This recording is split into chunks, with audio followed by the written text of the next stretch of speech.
Hello and welcome to Unleashed, the show that explores how to thrive as an independent professional.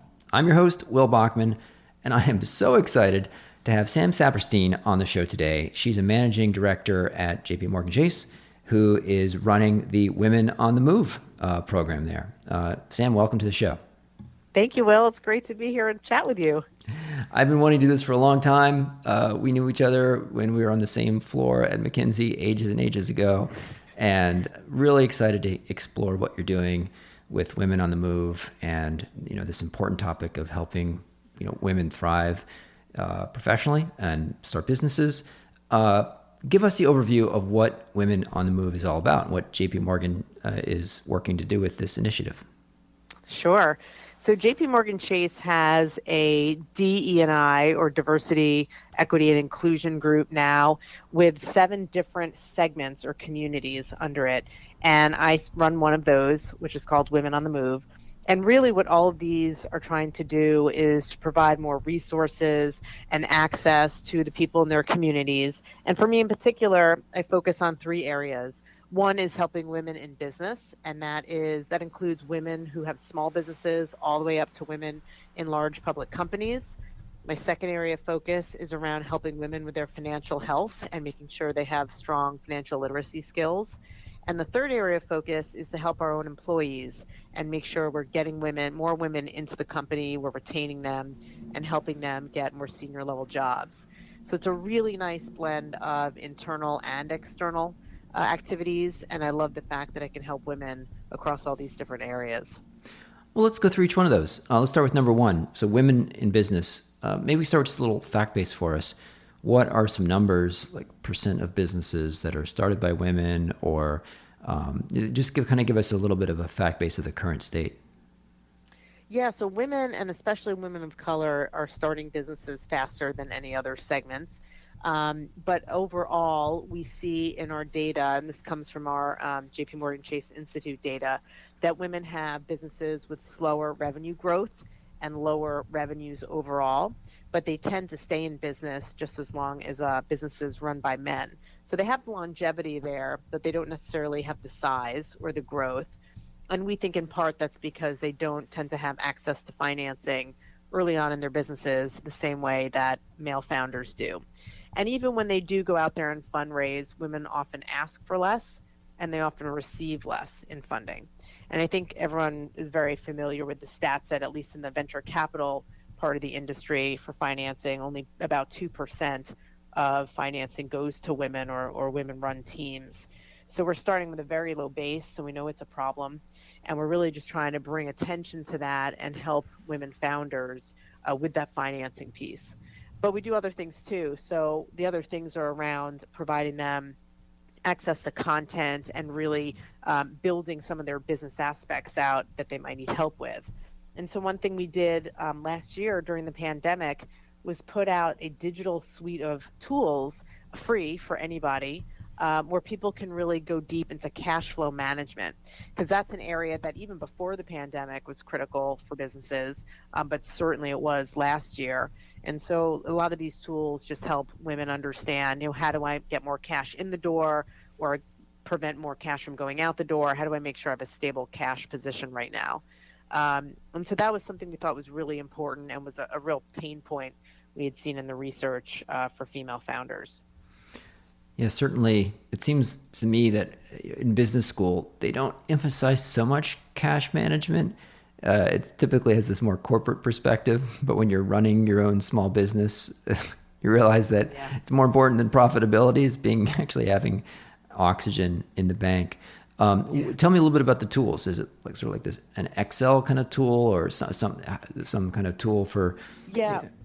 They're really simple like that. So you can actually look and make a cash flow projection for yourself over a year's time by inputting your cash outflows and inflows, on a monthly or a quarterly basis, whatever is right for your business, to really see the trends, to see what's happening to the cash through the year. And then there's other supplemental things that you can do to see how you can improve your cash position. So for example, we have a vendor management analysis that really lets you look at what you might be paying for your vendors.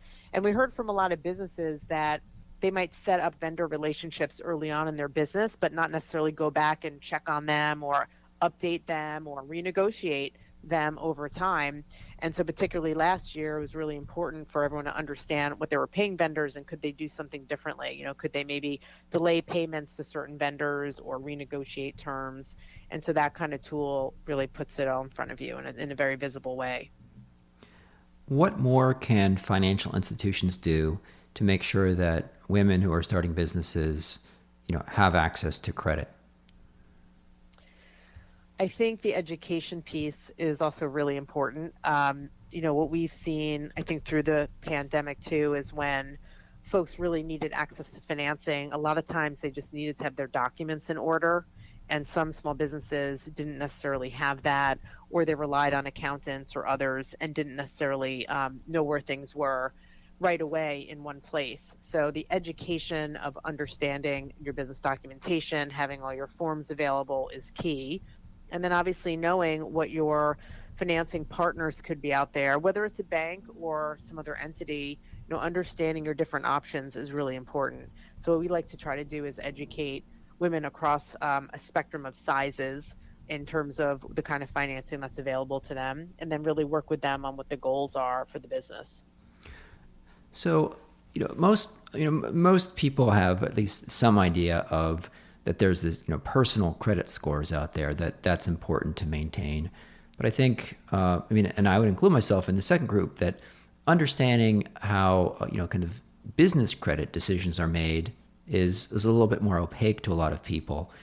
Do you have any tips or suggestions there? So for, and maybe one of them is yes or no. I've heard this, I don't know if it's a myth, but it's a good idea to maybe before you even need it to try to get a line of credit from a bank so you can start building a relationship and maybe you use it and you make sure you pay it off. So like you start showing that you're, responsible business with that, and so that you can grow that over time. Because maybe it's a little different than just a line of than a credit score, which is a little bit more maybe impersonal or just solely based on the numbers. That when you're dealing with a bank, it's more about that, building a trust with a banker, and they know your business and so forth. Yeah, I would definitely encourage people along these lines to at least have a relationship with a bank before you need certain things. I think what we found last year is that as many individual owners, men and women, were trying to access the government's Paycheck Protection Program, those who already had relationships, banking relationships, lines of credit, just saw a lot of things happen more effectively and faster. So have that there in case you need it. You don't necessarily have to borrow a great deal, but you should establish that relationship right now. And by the way, trained professionals can just help you understand what the options are. You might not think you're able to access those options, but you really might be over time. And I think a lot of women in particular are very risk averse when it comes to taking on debt. But you might really see a need for that to help you grow the business. So understanding how debt might help you actually grow is important. And the other thing I would say is, people are starting businesses, funding their businesses, making sure you have a credit card in the business's name, you're using it for business purposes versus having it in your personal name, just helps you really keep things, better organized and with a track record. You mentioned that sometimes women will ask for less and then they get less. What are some resources for women to find someone who can help advise them on how to sort of navigate this whole process, how to negotiate effectively, and so forth? Yeah, I would say there's a number of different courses out there that could help women really understand, how to pitch effectively, how to structure a pitch. I think I've seen in research, like from the Harvard Business Review, that many women will go into a pitch and get asked questions that might be perceived as more risk-averse questions or defensive questions from investors, meaning, what's going to happen to your business if there's a downside scenario, versus many men get questions around their business's potential for growth, more of those optimistic scenarios. So I think for people really looking to raise money and go out there and talk to investors, understanding what kind of questions you might get ahead of time and knowing how to change that answer so you're really focused on not just the downside but the upside is how to get yourself kind of better positioned ultimately for more financing. Are there other things that financial institutions can do that maybe that you're doing with your program to help more women even just be aware of the kind of possibility of starting a business, helping to demystify some of the steps to, get an LLC registered or take care of the bookkeeping and all those other sort of administrative items? So we're doing a lot more coaching now for businesses directly, and that coaching does not have to be necessarily tied to a specific product like a loan. My team is actually going to start some one-on-one coaching with women later this year, and our bank at large is doing this now, really focused on diverse founders in the Black and Brown communities. So we're really excited about that because we don't want people coming in feeling like it always has to be a discussion around a product or we're pitching you on something. We really want to help businesses grow, particularly in these communities. So I would say find institutions that want to have these conversations in general to help you. And then for others, there's wonderful resources now outside of the banks that are really helping look at much smaller entities. So if you have an idea for a product, for example, and want to build a prototype and just want to raise money for that, there's some really interesting crowdsourcing platforms out there. One of them in particular is for women. It's called I Fund Women. And this allows people to raise money for a particular product, understand, a potential investor base and user base. And I love what they're doing there to really help get people going. Let's talk a little bit about the second major initiative you have around financial health and financial education for women. What are some of the gaps that you've found, and maybe what do you think are some of the root causes of that? So we've seen in the research, women tend to say they just don't have the same level of confidence when it comes to managing their money, which is really interesting to me because, women and girls are still excelling in school. They're graduating college with greater numbers of degrees. So there's no reason academically why they wouldn't be just as suited to do this stuff as men. But we see even around the world that when women get into relationships, marriages, partnerships, they often tend to give up that financial management to their spouses or partners. So over time, they take less of an active role in it. And so what we're really trying to do is make sure women stay close to their financial situation, their family's financial situation, because at the same time that they might be kind of peeling back from that day-to-day responsibility, they're making so many decisions on behalf of their households. Women are the CFO, so to speak, of their households to a great degree. And so not being involved in the budgeting, the savings, or the investment side of things, you're just kind of giving that up and not necessarily staying close to it when you need to. So we're really trying to make this pertinent to women. And we found too that women tend to approach money in a different way from men. So whereas you might remember these commercials, whereas some people might think they have to have a retirement number or a goal in mind, before they can retire, women don't necessarily think that way. That's pretty stressful to think you have to hit a certain number to be ready to retire. Instead, we really try to talk to women about what are your life goals? What do you want your money to do for you? Is that a comfortable retirement? Or paying for a kid's education or another car, whatever it is? How can you use money to further your goals? And what have your own relationships been to money in the past? What did you learn from your parents, from your upbringing that you might not realize is having an effect on how you approach money? So we really try to take the numbers out of it strictly and make it more about your lifestyle, your needs, and your emotional state. Yeah, that resonates with me in terms of there's a book by what's his name, Morgan. I can't remember his last name right now, but about money and how much of it is really about storytelling and about emotions and managing money as opposed to just straight up like purely kind of purely numerical decisions. But it's like, what is your relationship to money? What are some of the very tactically, what are some of the things that your group is doing to help with that education? So the exciting part is we get to work with girls all the way to adult women. So when it comes to really teaching girls at a young level, below college level, we work with a group called Girls Inc., which is a national nonprofit that serves girls around the country. And through the economic literacy work they provide, we're reaching tens of thousands of girls in very early stages around what is a budget? How do I think about my spending? What do I save for? How do I make sure I have early savings habits? And what I love about this is not only do we reach girls, we reach their parents too. Because very often we even work with the parents directly, or the girls will share what they do with their parents. So it gets us, to the adults as well. Then we're also working with a number of colleges to really talk to students who might be out on their own for the first time.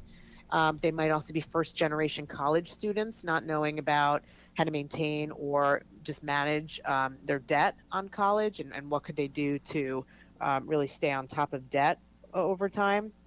And then we work a lot, of course, with adult women who are independent or in relationships, or just need tools to manage their finances. One really fun thing we did pre-pandemic and lasted into it is work with our retail bank to really talk about an app that's in our mobile phone called autosave. And autosave is a feature that allows you to automatically move money from a checking account into savings accounts, and actually have goals on those savings accounts. So again, if your goal is to save for a vacation or try to put down debt, you can actually pull money into very specific goals.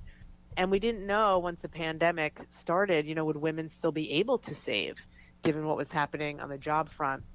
But it turned out women kept signing up for this feature, and we had more than 1 million women sign up to start saving in this way. And it's so powerful to do this because the studies show that if you have an automated way of saving where it takes money out of your account automatically, even in little amounts, you're more likely to save and to save more because you've just forgotten about it and it keeps going. So that's just a tool that people can use. And I think a lot of institutions offer this where people can really see the value of that. And we have to stress to everyone here, the good money management formula, which is save early because your money compounds, and it's very important to have that growth, that compounded growth over time. So starting early, even if it's small, is really critical. Yeah, no, that's awesome. Totally a fan of that. We created a savings account for our kids when, like, as soon as they were eligible. I think it was 10 years old or something, and just to kind of get them the idea of being in a bank, and sort of culturally almost introducing them to that concept of having an account and putting something into it, right? That's great. Tell me, let's go talk about the third thing. So what are some things that you're doing more internally to help encourage the careers of women at JPMorgan Chase? Yeah, so there's lots of fun stuff going on for our employees. So when we started this group, we looked at our data internally to see where women were in our pipeline, meaning, what percentage of women was at every level from junior analysts all the way up to our managing directors. And like many industries and certainly other banks, we noticed that while women tend to come in at more junior levels at about 50% of our employees, over time with each successive stage of the careers, we see women dropping out. And they're not necessarily dropping out to stay home with families. Like, that is a myth that we want to bust. They generally drop out to have other jobs for whatever reason, maybe have, fewer professional responsibilities as their home responsibilities grow, but they're still working. And so we're really focused on making sure we have women stay and stay in their roles and stay progressing their careers until more senior levels. So one of those really critical levels in our pipeline is the vice president level. It's about mid-career level, with people anywhere from, let's say, 6+ years of work experience. And that's where we see a fairly big drop off of women. But it's still such a large part of the pipeline that if we can retain them there, then we'll have a much bigger feeder into senior level roles. So we just rolled out a very specific program worldwide for our vice president level women. And we really tried to anchor the work and the content around things they were asking us to do. So they wanted to learn about, how do I assess my skills? How do I negotiate? How do I navigate a big company like JPMorgan Chase? And other communication tools. And so we started this program this summer, and we're really excited about this because it was based on a need, and it was really based on very specific skills we could teach.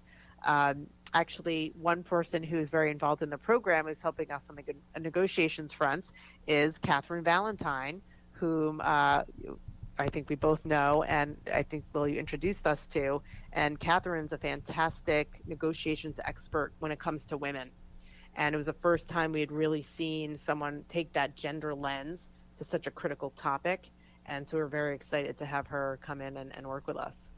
That's awesome. Yeah, Catherine was a recent guest on the show. She's a friend, and delighted that that she's working with you on this topic.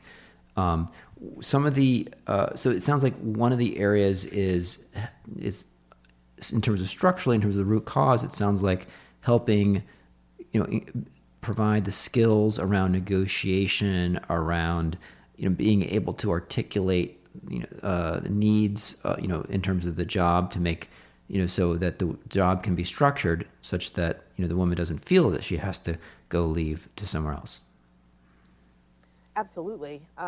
We want women to understand that there's different pathways, that if they're looking to change jobs or get stretched or find different roles, that they have the skills that are transferable and they can go in different directions.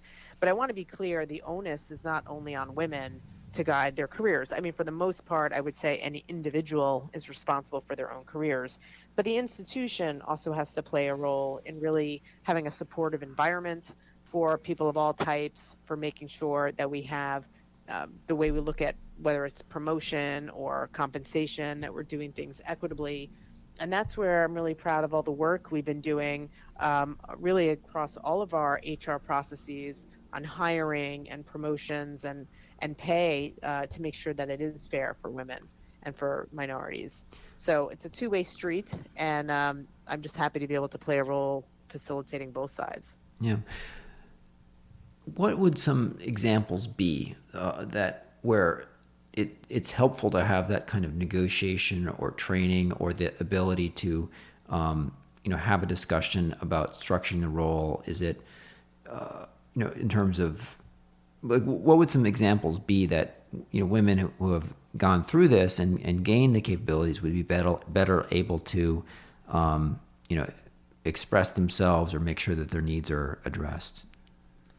Well, one key, I would say, time that you want to negotiate, and this would be true really for everyone, is when you're going into a new job and accepting an offer.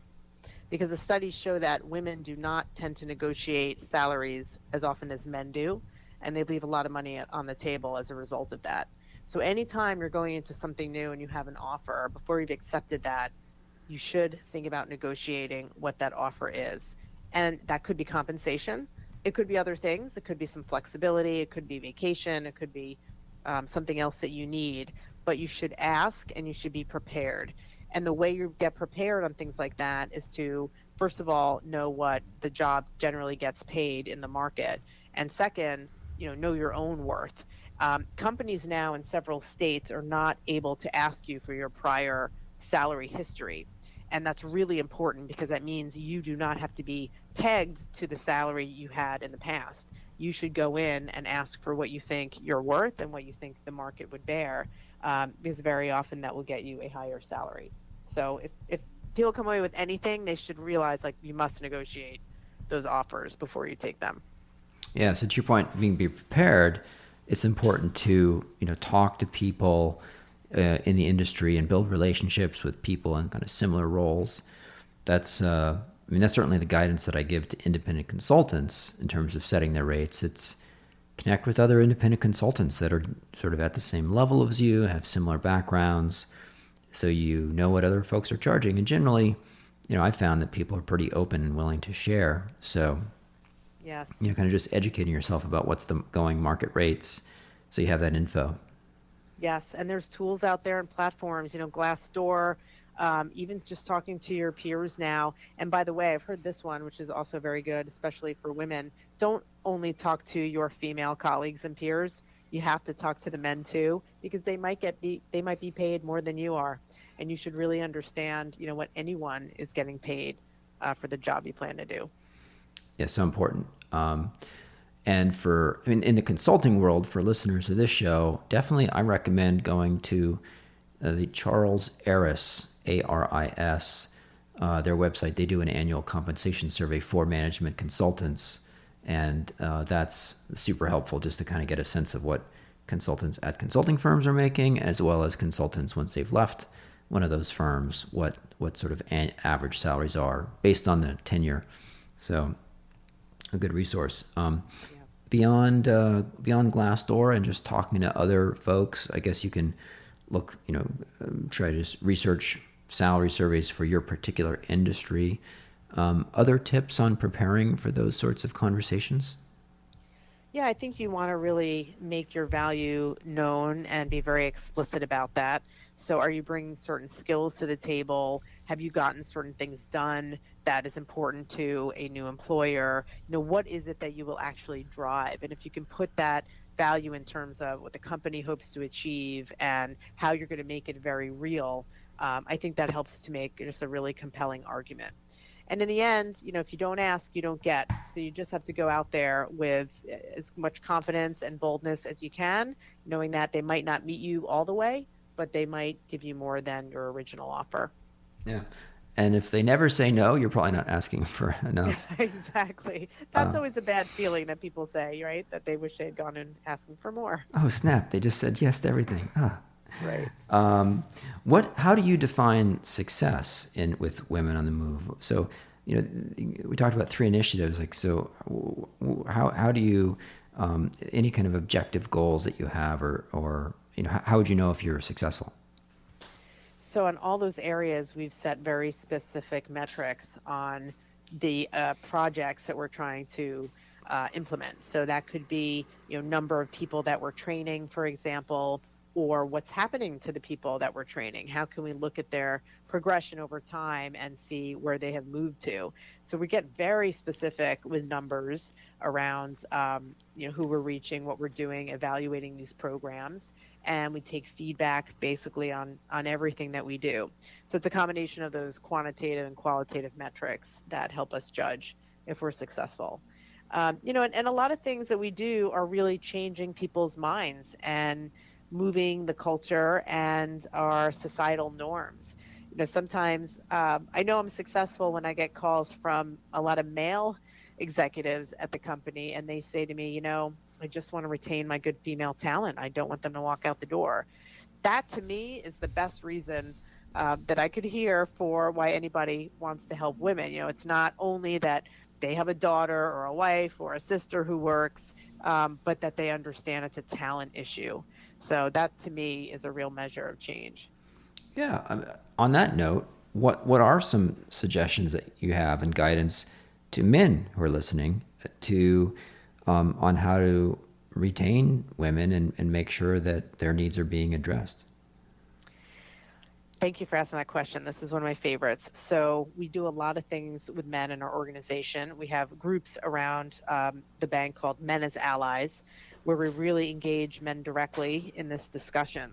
And I would say there's a few things they could do. And right now I'm talking about senior managers, but I think there's things that everyone can actually do too.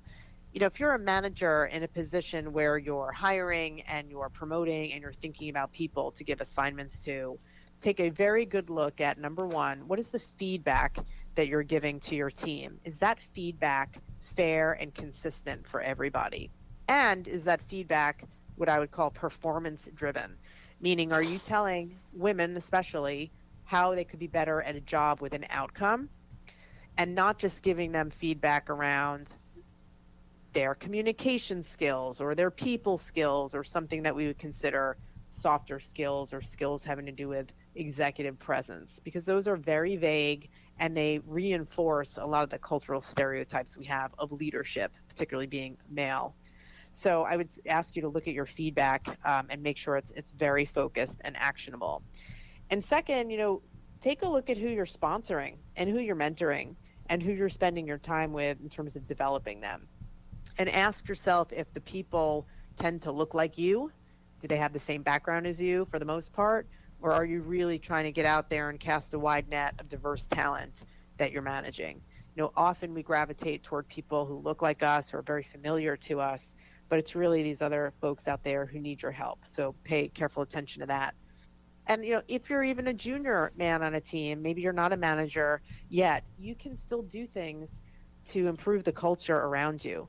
You can still engage your female colleagues, your Black and other people of color colleagues around what do they feel about what's going on? What are their perspectives, both professionally and personally, right now? Who are you having lunch with? Who do you stop to get coffee with? Make sure you're really open and inclusive to a large number of people. And again, not just people who look like you. To your point about mentoring, something that you hear a little bit about, but is some men might be concerned, particularly with the Me Too movement and so forth, of just being a little bit cautious about mentoring women, just for perception reasons, or being concerned that they might at some point get in trouble for that. So they might just be a little bit more cautious on the margin. How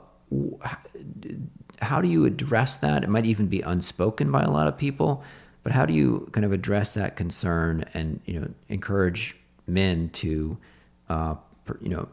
provide those sort of mentoring relationships and get them comfortable with that?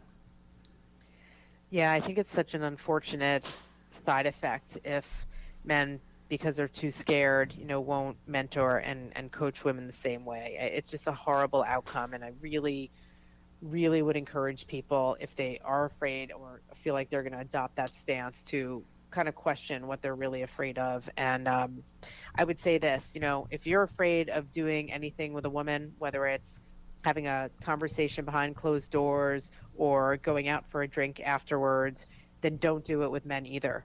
You have to treat everybody equally. So if you're more comfortable having lunch in an open space and you're more comfortable with your door open talking, that's fine. But do it the same way with men too. You just can't show preference to one group over another. Women really, really need support of men, and they're not going to get that support if men are too nervous at this point to do the right thing for them. So just be very consistent in your approach. Yeah, no, good rule. Treat men and women the same if you're like that approach. We should mention that you have a podcast, Women on the Move, where you Yes. cover many of these topics and interview folks. Tell us a little bit about, if people want to learn more about the work that you're doing, where would you point them? Yes, thank you. So our podcast is called Women on the Move. It's out there on Spotify, on Apple, on the major podcast platforms. And what we try to do is really talk to speakers around all of these themes that I mentioned about entrepreneurship and growing businesses, around financial health, and absolutely around careers and leadership and growth. And so we're able to speak to a number of women all over different sectors and industries about their experiences, their learnings. These are CEOs, entrepreneurs, financial health experts, and many of our own employees at JPMorgan Chase. So if you're interested too in learning about the bank and its culture, you can hear a lot from internal folks. But what I love about this is that everyone has a unique story and everybody has a different approach to things. So you can really learn how they approach problems and building businesses in a very authentic way. So it's a lot of fun to be able to do that. Yeah, and there's also a link with a ton of information about the program, which we'll include in the show notes. Thank you. Sam, this was fantastic. Love the work that you're doing. Thanks so much for being on the show today. Thank you, Will. It's a pleasure.